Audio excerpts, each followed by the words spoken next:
ہیں جی. اچھا، جب حج پہ جاتے ہیں نا تو 9 تاریخ کو عرفات کا دن 9 تاریخ کو عرفات کا دن ہوتا ہے. وہاں عصر کی نماز کا وقت ظہر کی نماز کے ساتھ ہی ہو جاتا ہے، یعنی ظہر کی نماز کے ساتھ ہی عصر کی نماز پڑھ لیتے ہیں. ٹھیک ہے. اچھا، پھر جب وہاں سورج غروب ہو جاتا ہے عرفات کے میدان میں تو وہاں سے چل پڑتے ہیں مزدلفہ کی طرف.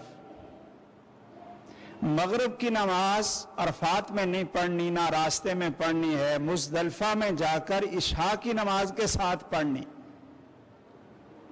ٹھیک ہے جی. یہ کس نے بتایا؟ رسول اللہ صلی اللہ علیہ وسلم نے. اچھا، اب اگر کوئی آپ سے کہے کہ کی نماز اب نہ پڑھنا، شام کو پڑھ لینا، تو آپ مانو گے؟ آپ اس کو تسلیم نہیں کریں. کوئی آپ سے کہے کہ فجر کی نماز ظہر کے وقت پڑھ لو، تو آپ مانیں گے؟ نہیں. آپ کہیں گے رسول اللہ صلی اللہ علیہ وسلم نے جو کچھ فرما دیے ہم تو وہ کریں گے. آپ کیا نئی نئی باتیں سنا رہے ہیں؟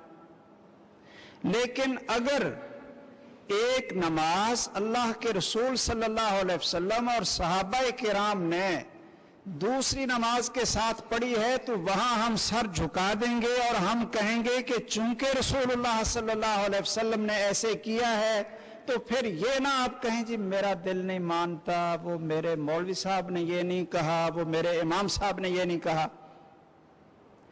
آپ نے 9 تاریخ کو عرفات کے دن عصر کی نماز ظہر کے ساتھ ہی پڑھ لی اور شام تک پھر عرفات کے میدان میں دعائیں کرتے رہے، روتے رہے، اللہ سے مانگتے رہے. اور جب سورج غروب ہو گیا تو اسی وقت مغرب کی نماز نہیں پڑھی. مغرب کی نماز نہیں پڑھی. مزدلفہ کو چل پڑے. راستے میں آپ نے وضو بھی کیا تو صحابی کہنے لگے، حضرت اسامہ تھے، کہنے لگے الصلاۃ یا رسول اللہ، اے اللہ کے رسول صلی اللہ علیہ وسلم نماز پڑھنی اس لیے وضو فرمایا؟ کہا نہیں، الصلاۃ امامک، نماز یہاں نہیں، نماز یہاں نہیں. کئی ہمارے بھائی ادھر سے جاتے ہیں نا بزرگ، وہ کہتے ہیں کہ نہیں جی ہم تو عصر کی نماز عصر کے وقت میں پڑھیں گے. او بھائی، جس ہستی نے عصر اور ظہر کی نماز کے اوقات متعین کیے ہیں اسی ہستی نے 9 ذوالحجہ کو عرفات کے میدان میں اسی ہستی نے عصر کی نماز ظہر کے ساتھ پڑھی ہے. جس ہستی نے یہ فرمایا کہ سورج غروب ہوتا ہی جائے تو مغرب کی نماز پڑھ لو، اسی ہستی نے وہاں عرفات میں مغرب کی نماز نہیں پڑھی، راستے میں نہیں پڑھی، عشاء کے ساتھ جا کر مزدلفہ میں پڑھی ہے. تو اتباع کا پھر کیا تقاضا تھا کہ جیسے رسول اللہ صلی اللہ علیہ وسلم کرتے جائیں ویسے کرتے جاؤ. یہ نہ کہو جی میرے جو بڑے تھے وہ اس طرح نماز پڑھتے تھے. اب اگر آپ کو صحیح بخاری سے، صحیح مسلم سے صحیح احادیث آپ کو میں سناؤں، حوالہ دے کر سناؤں، حوالہ دے کر، ٹھیک ہے، کتاب کا، صحابی کا نام اور ان کتابوں کا کہ جن کی صحت پر ساری امت کا اتفاق ہے کہ سید کائنات رحمت للعالمین محمد الرسول اللہ صلی اللہ علیہ وسلم اس طرح نماز پڑھتے تھے. تو کہیں ایسا نہ ہو کہ آپ کہیں کہ یہ نہ دل نہیں مانتا کیونکہ ہمارے ابو جان، ہمارے بابا جان، دادا جان، دادی جان، نانا جان، بڑے بزرگ فلاں تھے، وہ تو ایسے نہیں پڑھتے تھے. یہ جیسے آپ حدیث سنا رہے ہیں، کیا رسول اللہ صلی اللہ علیہ وسلم کا یہ حق نہیں آپ کے اوپر اور ہم سب کے اوپر کہ جب حدیث آپ سن لیں تو پھر ساری باتیں چھوڑ دیں؟ میں ایک حدیث سناتا ہوں تاکہ ذرا یہ نا عملاً اس کی سمجھ آ جائے. سیدنا عبداللہ بن عمر، ایک سیدنا مالک بن حویرث، سیدنا وائل بن حجر، سیدنا علی مرتضی اللہ تعالیٰ عنہ، سیدنا محمد بن مسلمہ 5 اور 10 صحابہ 15، اور پھر سیدنا ابو بکر رضی اللہ تعالیٰ عنہ، سیدنا عمر بن خطاب رضی اللہ تعالیٰ عنہ، یہ سب صحابہ کہتے ہیں جب رسول اللہ صلی اللہ علیہ وسلم نماز شروع کرتے تو آپ ہاتھوں کو اٹھاتے نماز شروع کر لیتے، اللہ اکبر۔ جب آپ رکوع کو جاتے تو اللہ اکبر کہہ کر ہاتھ اٹھاتے، جب آپ رکوع سے سر اٹھاتے تو سمع اللہ لمن حمدہ کہتے اور ہاتھ اٹھاتے۔ یہ حدیث ہے صحیح بخاری میں، صحیح مسلم میں، اور ساری اصول ستہ کی کتابوں میں۔ اس کو بیان کرتے ہیں عبداللہ بن عمر، وائل بن حجر، مالک بن حویرث اور دوسرے صحابہ کرام۔ اب ہمیں کیا کرنا چاہیے؟ کیوں جی؟ جب حدیث سن لیں سمعنا واطعنا، مان لیا جی، مان لیا۔ جب آپ کی حدیث آ جائے، آپ کا فرمان آ جائے، تو پھر اور کون سی ہستی ہے کہ جس کی بات کو ترجیح دی جائے؟ ہم کون ہیں کہ ہم کہیں جی اتنے سال ہو گئے ہم ایسے ہی نماز پڑھتے رہے تو ہماری پہلی نمازیں وہ کہاں گئیں؟ تو بھائیوں، پہلی نمازوں میں تو پتہ نہیں چلا تھا کہ رسول اللہ صلی اللہ علیہ وسلم کی نماز کا طریقہ کیا ہے۔ جب پتہ چل گیا اسی وقت عمل کرنا، اس حق کو ادا کرنا ہمارے اوپر واجب ہو گیا۔ تو پہلا حق آپ پر ایمان اور تصدیق ہے، دوسرا حق آپ کی اطاعت اور آپ کی اتباع ہے، اور تیسرا حق رسول اللہ صلی اللہ علیہ وسلم کا ہمارے اوپر پتہ کیا ہے؟ تیسرا حق بھائیو وہ یہ ہے کہ تمام کائنات میں سب سے زیادہ محبت، سب سے زیادہ پیار، سب سے زیادہ عقیدت کس کے ساتھ ہو؟ محمد الرسول اللہ صلی اللہ علیہ وسلم کے ساتھ، ورنہ ایمان کوئی نہیں۔ اچھا جی، بھائی سے بھی زیادہ محبت اور تعظیم اللہ کے رسول۔ بھائی کی کیا حیثیت ہے؟ ماں اور باپ کی کیا حیثیت ہے؟ اولاد کی کیا حیثیت ہے؟ بیوی اور مال اور دولت کی، نوکری، ملازمت، ان چیزوں کی کیا حیثیت ہے؟ سب سے زیادہ پیار اور محبت اس کائنات میں کس کے ساتھ ہو؟ محمد صلی اللہ علیہ وسلم کے ساتھ ہو۔ اللہ اکبر۔ اگر اچھا جی، اپنی جان سے بھی زیادہ آپ کے ساتھ محبت ہونی چاہیے، کیوں جی؟ اپنی جان سے بھی زیادہ؟ اچھا، اور اپنے ماں اور باپ سے بھی زیادہ، اولاد سے؟ یہ آپ اب تو ہوں کر رہے ہیں، سر بھی ہلا رہے ہیں، لیکن جب آگے والی بات آئے گی نا تو پھر ایسا نہ ہو کہ پھر آپ چپ کر جانا۔ ہاں جی، واقعتاً یہ بات بالکل حق اور سچ ہے، ہمارا ایمان ہے، اور جس کا یہ ایمان نہیں ہم اس کو مومن بھی نہیں سمجھتے، کہ ساتھ میں سب سے زیادہ محبت جب تک رسول اللہ صلی اللہ علیہ وسلم کی نہیں ہوگی، ایمان نہیں ہوگا۔ میرے بھائیوں، بعض لوگ یہ غلط پروپیگنڈا کر کے کہ یہ لوگ جی اللہ کے رسول صلی اللہ علیہ وسلم سے محبت ہی نہیں کرتے، اللہ کے رسول صلی اللہ علیہ وسلم سے محبت ہی نہیں کرتے، اس پروپیگنڈے میں نہیں آنا چاہیے۔ زبان کی باتیں ہیں، باتوں کا کیا ہے؟ ہمارا یہ ایمان، اس کا ہم برملا اعلان بھی کرتے ہیں، اور اپنے اللہ ذوالجلال کے ہاں پیشی کو سامنے رکھ کر زندگی کا سب سے بڑا عمل سمجھتے ہیں کہ محمد صلی اللہ علیہ وسلم ان کی محبت، ان کا پیار، ان کی عظمت اس کائنات میں سب سے زیادہ ہے، اور جس کی نہیں ہے وہ مومن نہیں۔ سیدنا عمر رضی اللہ تعالیٰ عنہ نے ایک دفعہ کہہ دیا تھا نا کہ جی باقی تو ہر چیز ان سے آپ مجھے محبوب ہیں الا نفسی، لیکن میری جان جو ہے نا یہ اس سے آپ زیادہ پیارے نہیں ہیں۔ تو رسول اللہ صلی اللہ علیہ وسلم نے فرمایا کہ عمر ابھی پھر نہیں، ابھی وہ ایمان نہیں آیا۔ جب انہوں نے کہا اللہ کے رسول صلی اللہ علیہ وسلم میری جان سے بھی زیادہ آپ مجھ کو پیارے ہیں، تو آپ نے فرمایا الآن یا عمر، کہ عمر اب ایمان آیا ہے۔ اللہ اکبر۔ اچھا جی، سب سے زیادہ محبت، تو محبت کا تو پھر یہ تقاضا ہوتا ہے کہ سارے کے سارے ایک طرف ہوں اور محبوب کی بات ایک طرف ہو۔ تو کس کی بات مانیں گے؟ جس کے ساتھ محبت ہے۔ اللہ اکبر۔ اچھا جی، ایک ہوتا ہے کہ آپ محبت کریں، اور ایک یہ ہے کہ آپ کے ساتھ بھی محبت کی جائے۔ اس لیے علماء کہتے ہیں نا کہ لیس الشأن ان تحب وانما الشأن ان تحب۔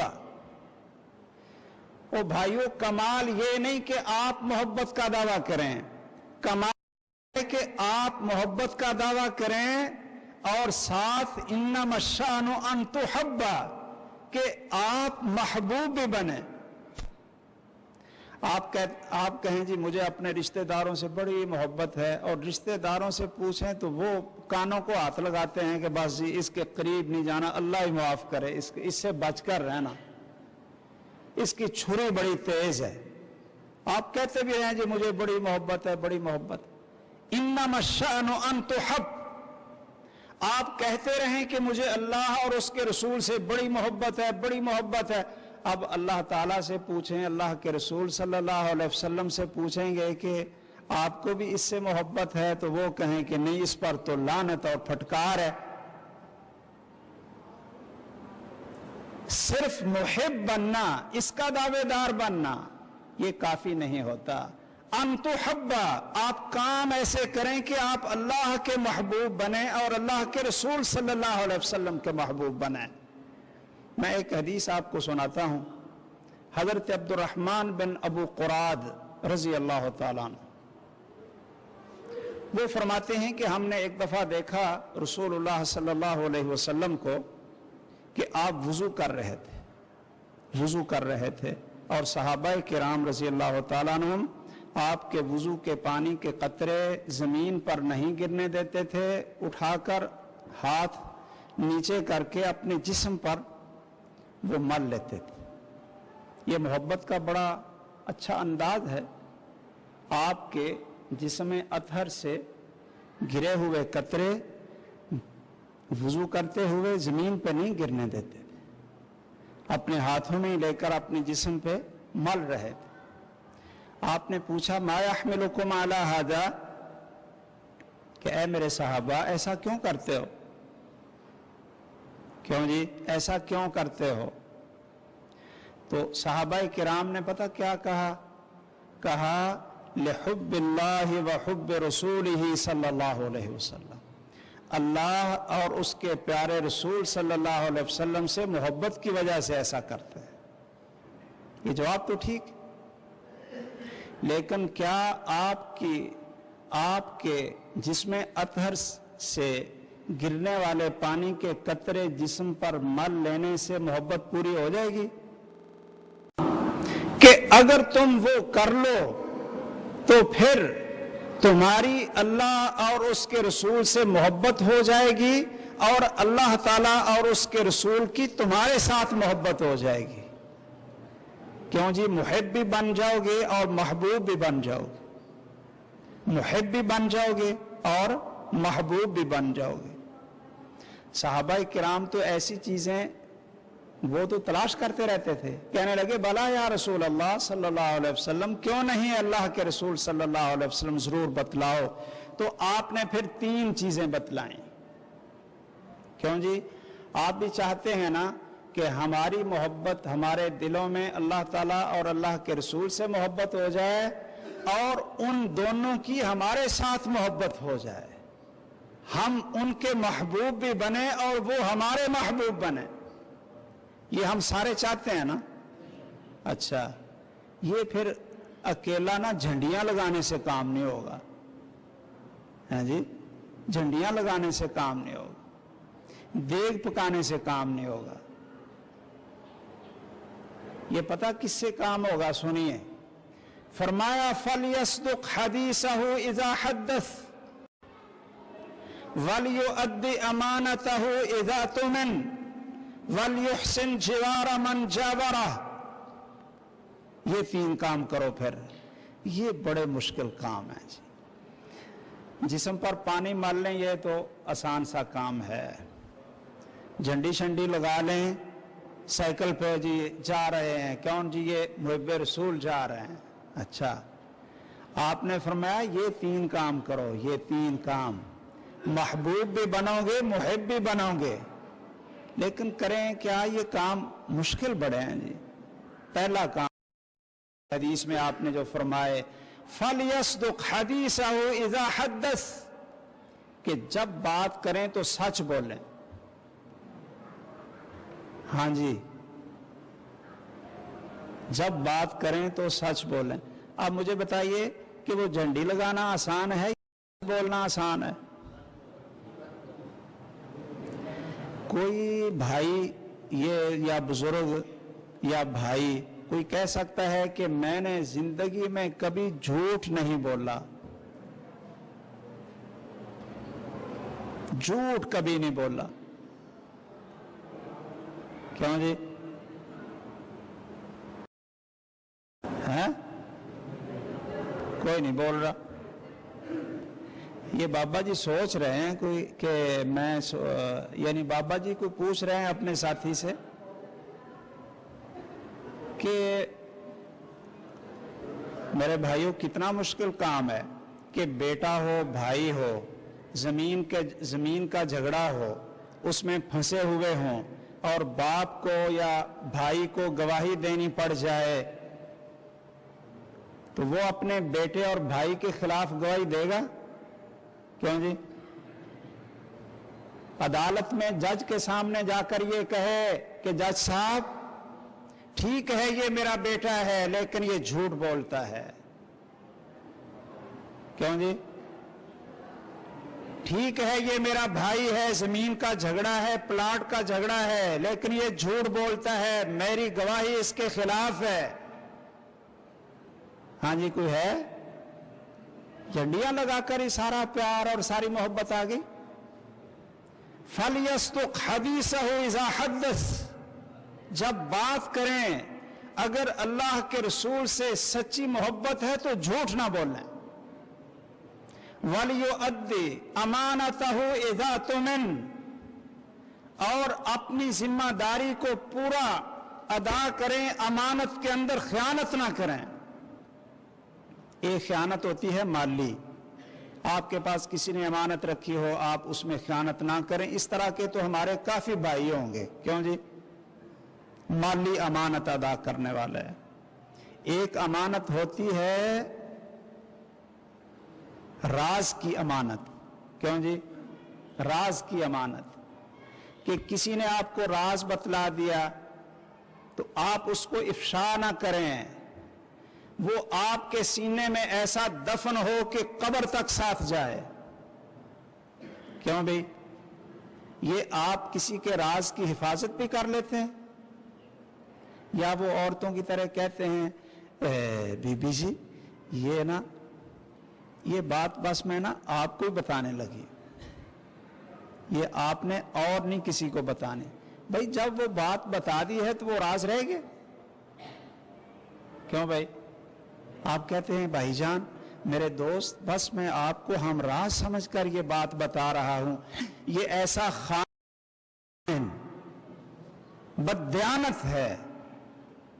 اور ویسے اس کے دوست کو چاہیے کہ وہ اگر واقعتاً اس کا دوست اور خیر خواہ ہے نا تو اس کو کہے کہ جھوٹ بکتے ہو، اگر